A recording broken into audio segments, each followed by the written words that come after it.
special series, Cash Cleanup. We've been speaking with Usha Thorat, former RBI Deputy Governor, Professor Jaimini Bhagwati of the RBI Chair at ICRIER, Gurvinder Singh of the Transport Organization, and Sudha Suresh of Ujjivan. Let me now get to Professor Bhagwati. Professor Bhagwati, you heard the near-term problems faced by MFIs and the transporters. Do you think that this is an operational botch-up and could have been better implemented? Well, I don't know the nitty-gritty of how exactly this is being worked out. I want to take a step back because I heard the first speaker, Sudha, mentioned the difficulties of those who are perforce in the cash economy because they have no other option. I'm not entirely sure that the transport industry was perforce in the cash part of the economy. They chose to some extent, I feel. But anyway, that's besides the point. There are, on the short term, I am not clear why government is not treating it like a man-made calamity in that sense, because when there's a natural calamity like an earthquake or flood or a hurricane, district administration also gets involved. And I think district administration needs to be more involved in the shorter term.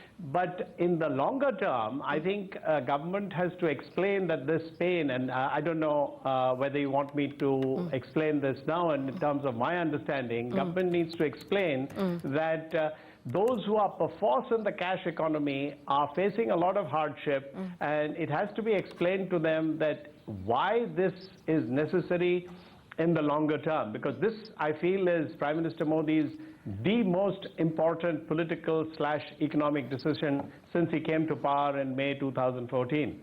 Okay. Well, what is your own estimate, Professor Bhagwati?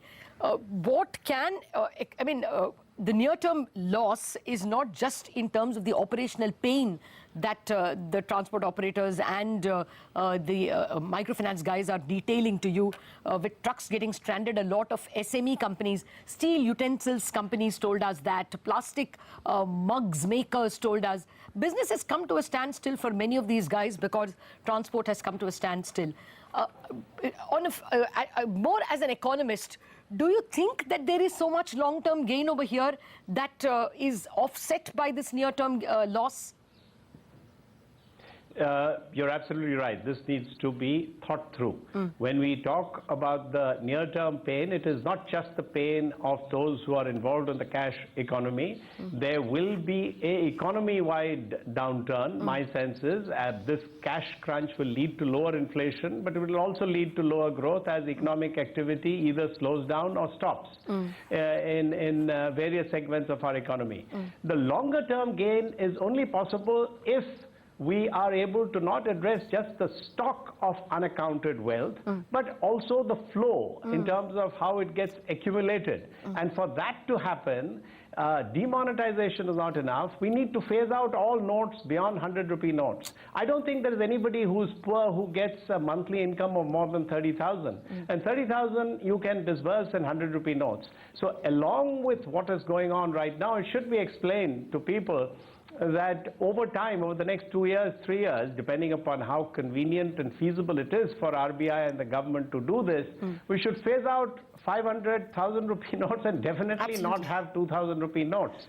Yes, that is indeed the Larry Summers argument as well. Larry Summers chose to blog on the demonetization issue and was shocked that actually the whole thing is getting replaced with the 2,000 rupee note.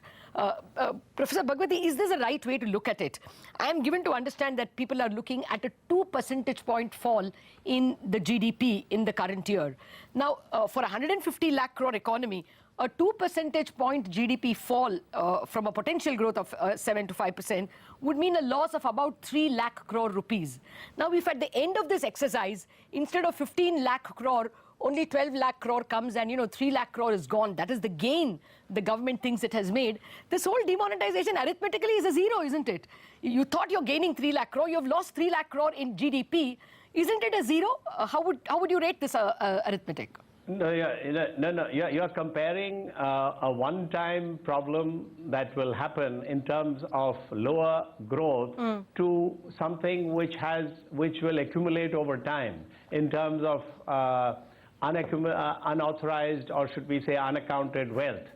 And I think that's a bit too simplistic to look at the drop in GDP growth for the coming year vis-a-vis, and in fact the money or the amounts that would or could accrue to government coffers is not really the longer term objective in my understanding. Longer term objective is to make our economy more based on cashless transactions, whether you call it plastic, whether you call it net banking or whatever it is.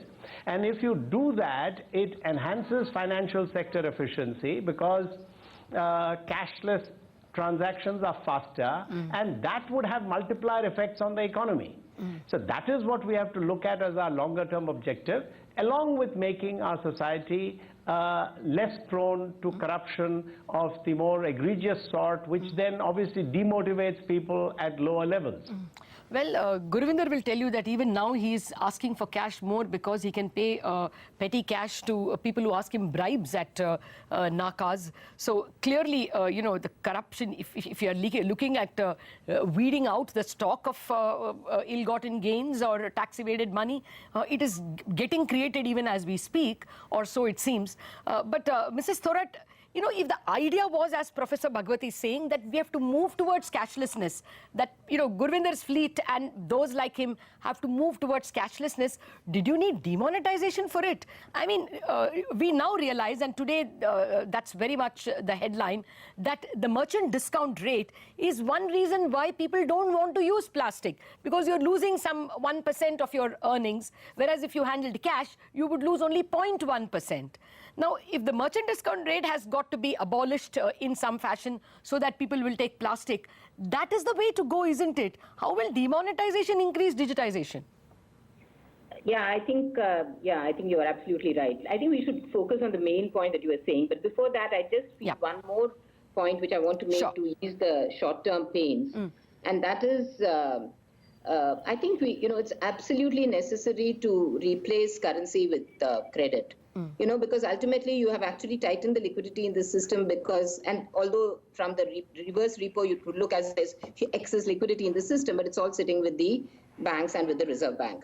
We need to encourage banks to actually give lots and lots of tiny loans to Jan Dhan Yojana account holders. Now you may ask me, how will you give the loans? Where's the currency? Again, I'm going back to my prepaid one-time preloaded card, either a 2,000 rupees or a 10,000 rupee card, which could be used as a loan, you know, to be given to the customers in all Jan Dhan Yojanas. And I think the system really is dying out for credit at all levels because everything is coming to a grinding halt, and I think this is very important. Something like lower the Kisan credit cards, you think? Because those cards are already out there. It's not sufficient. You just need to really, just like you did with a missionary zeal, you pushed up Jan Dhan Yojanas in terms of opening of bank accounts. I think there is a need for substituting, you know, currency with credit, at least for a short period.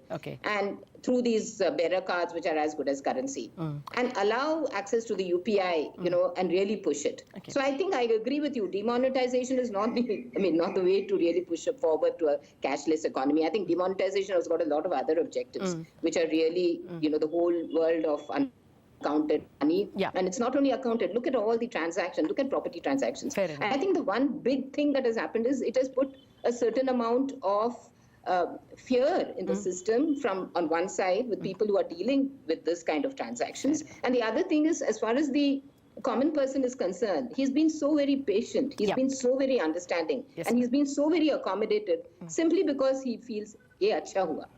And so there is a feeling that yes, this is a good thing for the economy. We are really, you know, trying to move to a more Mrs. Thorat, we are out of time. Thank you very much. Thank you very much for the big point you're making, which is that banks have to raise credit limits for all SSIs, MSMEs, SMEs. Simply raise the cash credit or simply the credit limit. That point is well taken. I don't know whether the plastics will be made out, because if we have an existing infrastructure and we are not able to print currency notes, you know, printing out or dishing out plastics, I don't know whether, you know, operationally that's possible. Professor Bhagwati, last word from you. What can be a near-term alleviator? Near-term alleviator, given the fact that people have chosen not to move towards net banking with the speed they did, I think they have to be somehow taught how to do this. I don't see how RBI or anyone can suddenly print all the notes that are required. It's obvious that the amount that is being deposited is not being released into the system. And without getting into the details of that, I may not even know the full picture. I think somebody has to explain to people how, if you have a bank account, of course, if you are at that level of should we say, cash economy at the lowest possible levels where you don't even have a bank account, you have no access to post offices, I think government has to deal with them as you would during a natural calamity, which is you provide free food, free logistics. That is the only way government can alleviate the suffering of people at the bottom. Okay. Well, fair point, actually. Out of time, Professor Bhagwati, Mrs. Thorat, Gurvinder and Sudha Suresh, thank you very much for joining me. There are some key takeaways that our guests are telling us. One, that very small accounts, especially microfinance accounts and maybe even SME accounts, should be allowed to pay into their loan accounts in cash in the old currency, at least till December 31. For SMEs and small operators like Gurvinder, raising the withdrawal limit on a war footing is needed, probably to 1 lakh, 2 lakh, 3 lakh, something, so that the wheels of transport and of business keep going. Mrs. Thorat says that credit limits itself should be raised. That's very important. And as Professor Jaimini Bhagwati says, involving the district administration, because this is a war on black money, so let us move resources on a war footing.